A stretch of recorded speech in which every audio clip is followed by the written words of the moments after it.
Now, there are two problems for South Africa if we look at this tweet by the US President Donald Trump. The first is that his tweet is false. There have been no seizures of white-owned farms, even though the ruling party is moving towards changing the constitution to allow for land expropriation without compensation and is considering expropriating land to test whether the constitution in its current form allows for this. The second problem with this tweet that you can see is that it already has had economic ramifications hitting the rand. Now remember, Trump has sparked a trade war with China, the second largest economy in the world, and could potentially harm South Africa's fortunes. Previously, South Africa has had to fight to keep its status as a beneficiary of the American law AGOA, which allows South Africa preferential access to US markets with lower tariffs. This has helped South Africa, of course, to attract car-making companies, for instance, like Mercedes, that has built cars here to export to the United States. Let's get some more analysis. I'm now joined by our Professor John Stremlau. He's from International Relations at Wits and part of the Bush administration, so you know how things work in government. The first one. Yeah, exactly. From Cape Town, we're joined by the chair of Parliament's Portfolio Committee on International Relations, Siphosezwe Masango. Thank you for joining us. Let me start with you, Professor. As Sherwin said, as many have suggested, was Trump here just trying to distract from his lawyer, his own lawyer, implicating him in a federal crime? Yes, of course, and it was a very selfish, divisive, and ignorant tweet for which any sensible American would be ashamed and should apologize to the South African people for such an affront. But I must say that I'm pleased that the Minister of International Relations, Lindiwe Sisulu, has responded in a very restrained way, and I like very much what Communications Minister Mokonyane said. This won't determine the future of South Africa-U.S. relations, and I don't think that it will. Well, Mr. Masango, were we perhaps too subdued in our reaction? You know, claims that we will investigate this matter before responding. Are we not being a bit dithery in our response?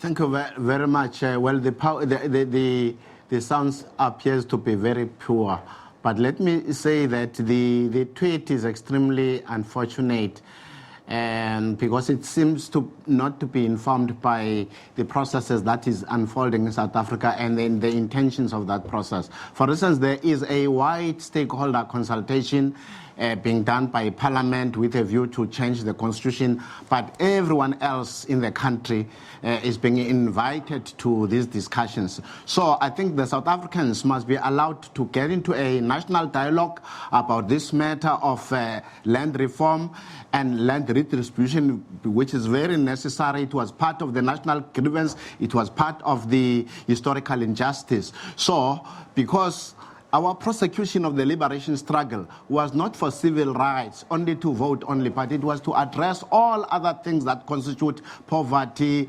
inequality, unemployment, etc., etc. So this redistribution of land and land reform is very necessary for the South African people to talk about and see how they are going to attend to it.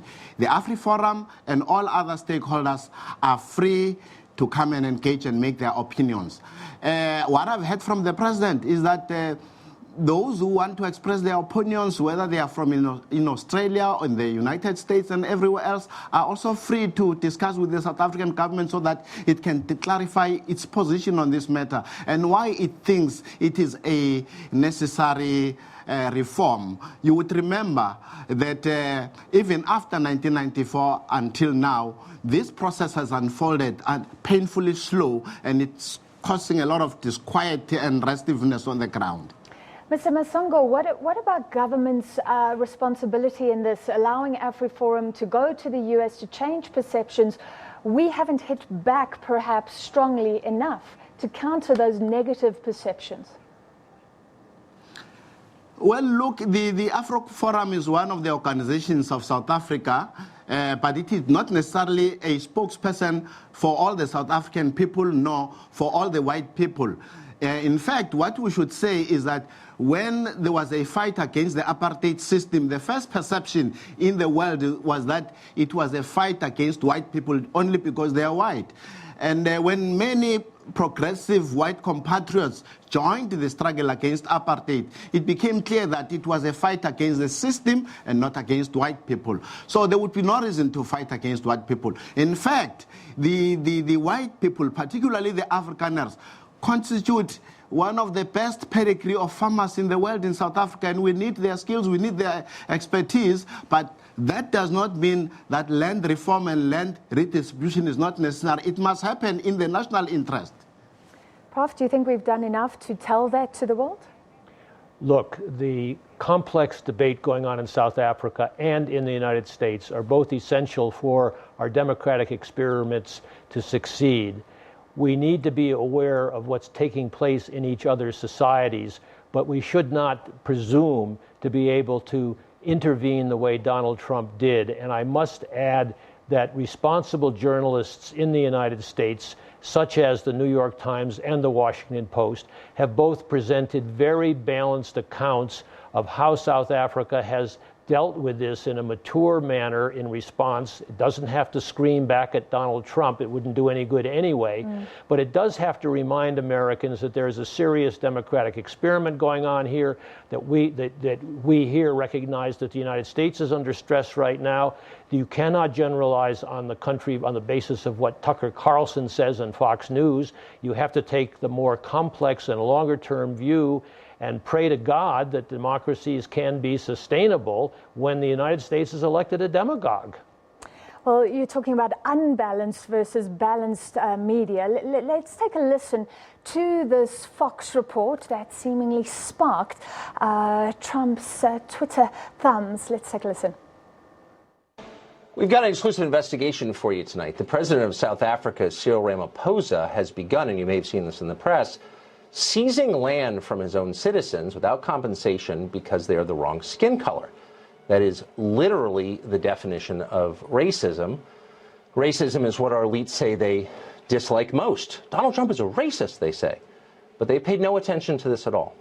In fact, Ramaphosa is one of Barack Obama's favorite leaders in the world. In a speech just a few weeks ago, Obama praised him. He praised the racist government of South Africa and Ramaphosa by name for, quote, inspiring hope throughout the country. Does our current bureaucratic elite agree with that? Apparently they do. We called over to the State Department for comment on South Africa's land seizures, seizures which should be getting worldwide attention because they are immoral but are getting basically none.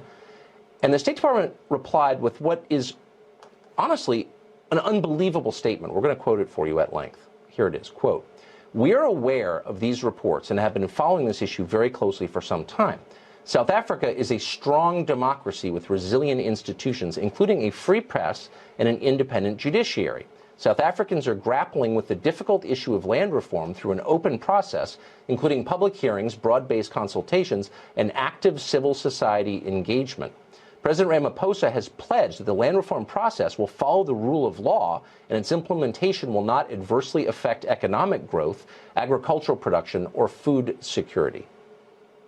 End quote. State Department did not mention that by following the rule of law, he has changed the country's constitution to make it possible to steal land from people because they are the wrong skin color.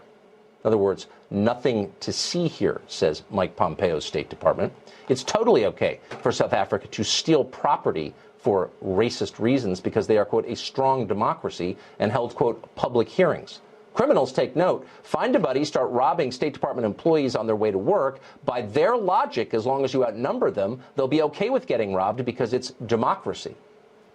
Marion Tupy is from South Africa. He spent a lot of time studying that country and the region. He now works at the Center for Global Liberty and Prosperity at the Cato Institute. We talked to him about this recently. Here's our conversation. Cyril Ramaphosa has said that by expropriating the farmland, the privately owned farmland in South Africa, he's going to create the Garden of Eden in South Africa. He's going to turn South Africa into hell, just like Zimbabwe is a complete catastrophe. And so Barack Obama should pick up the phone, call Cyril Ramaphosa, and tell him that if he wants to continue to enjoy the good press he's been having. He needs to reverse policy that he is set on and behave in accordance with normal rules that define and characterize free countries. Yeah, I wish he'd said that in public when he had the chance, but of course he didn't, being a coward. Marion, thank you very much for your deep knowledge on this subject. I appreciate it. My pleasure. All right, if you hadn't seen it, it's quite an interesting, somewhat shocking take on land reform, what's currently happening in South Africa. That was reported on Fox News shortly before the US President Donald Trump tweeted about our land policy. I'll continue with Professor John Stremlau from Wits and with Parliament's Portfolio Commission Chair on International Relations, Siphosezwe Masango, after a short break.